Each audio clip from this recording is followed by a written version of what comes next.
Hi, today we're going to be talking about hyperlinks, or links as they're more commonly called, and how you can use them to link your document with others out there.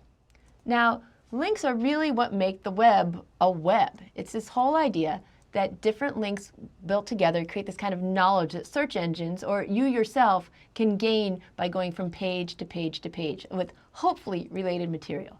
So let's get right into how you create a link on your page. Links are called anchor links, and that's where we get the A for in the A tag. When you use an anchor tag, the A tag, you're going to need to make sure that you have two different parts. You need a hyperreference and you need content. So the hyperreference is just the reference to the location of the new content. So in this case, I used http www.umich.edu. That tells the browser, if somebody clicks on this link, this is where I want you to request the new page from. We also need to have content. The content is what we call the clickable part. In this case, it's text. I would actually click on an underlined text that says University of Michigan.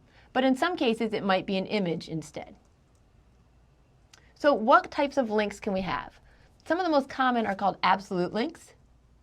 We also have relative links, internal links, and graphical links. And I'm going to show you an example of each one of those.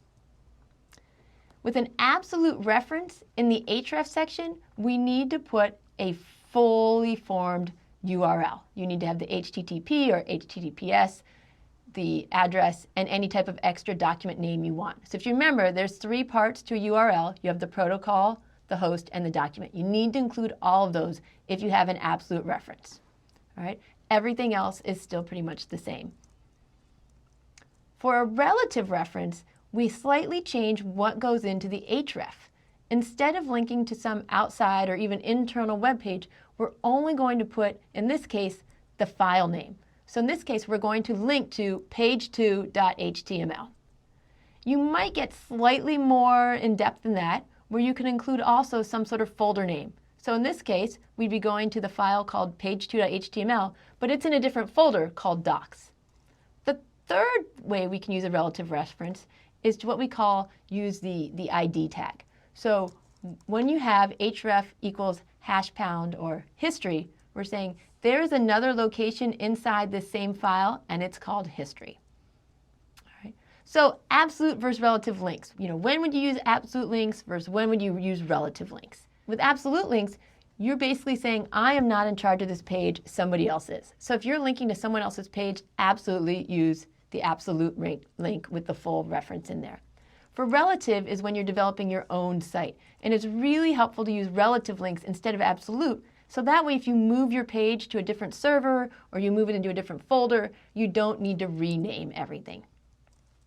And so those are some of the benefits to using local links, is just that idea that you don't need to update as much.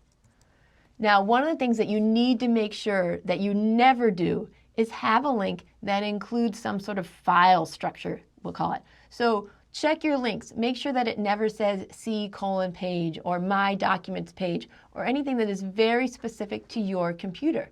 The reason that you don't want to do that is if you put your page out on the web, if you're done, you've put it up on a server or a hosting and you want other people to click, well, it doesn't make sense that they would be able to access pages that are on your computer. So never ever have a reference that includes something local to your machine.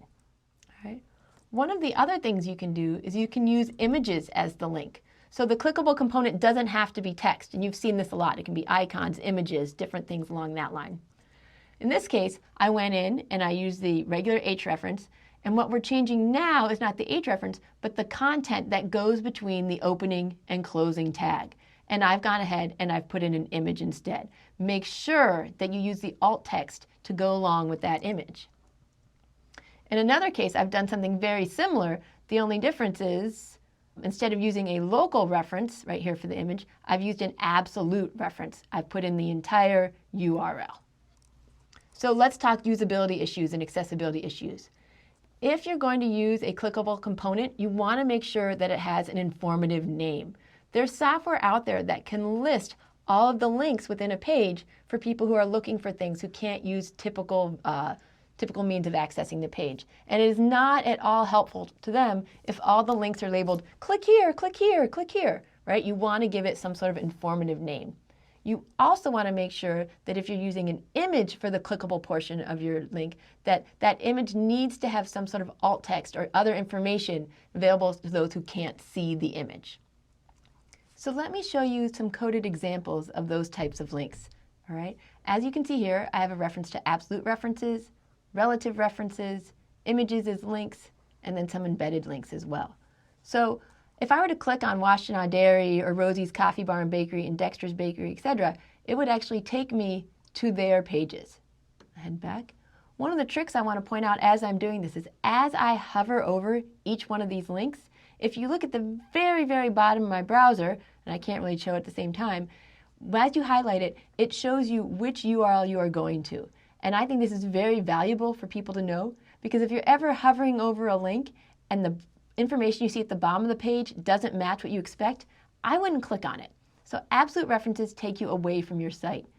Relative references can take you to something that's but within your folder. So right here, I have an image of some donuts, and I've gone on and they're in my folder in my file. So I was able to link to them just using the picture name. All right. We can also use images as links as well. Instead of writing donuts from the Squire shop, I went ahead and made it so you can click on the image to get to the larger view. This last idea of embedded links is a little bit interesting. So let me bring you over to the code for just a second and show you right down here, I have something called relative references with an ID equals relative. I have embedded links with an ID that says embedded. And up here at the very beginning, you can see I have div ID equals absolute. With embedded links, I can click on any of these and navigate within the same page. So I'm not going to go to a different page. I'm not going to open up a new tab. Instead, I'm going to jump to different places within the page. So I went to absolute. I went to relative. Now, if I try to do embedded references, it doesn't look like it moved, but it really did. It's just that we're already there. All right. So that is how these kind of embedded or internal links work. Right. Now, if at any time you get confused about how code is working, I just want to remind you that you can always go to View, Developer, and View Source to really get a better idea of how people are creating their pages and their links. Next, let's talk about targets. All right. Anchors can take a different target attribute as well. We've got the source. Let's add anchor. Or target. So you might have target equals self. This is kind of the default action. This is going to happen if you don't put anything at all, if you don't even include target. And what it means is when you click on a link, open up in the same tab or window that you're looking at right now. If you put target equals blank, you're going to leave the current page that you're in exactly the same and open up a new tab or window for where you want the new page to be open. Now, this has its upside and downside. The upside is that your site is still open in someone's window. The downside is that many people don't like it when it keeps adding on, and as they progress through your page, you're making them open more and more tabs. There are two other options that we're not going to really talk about here, but you can see them in the reading, and those are top and parent, and that deals if you're really getting into the idea of having multiple windows, frames, etc. open. So let's go ahead and review, because making sure that you understand links is vitally important to your success in this course, or even in just understanding HTML. So the first thing to know is a page without links is extremely rare, and to be honest, it's almost not even a web page, it's just a document.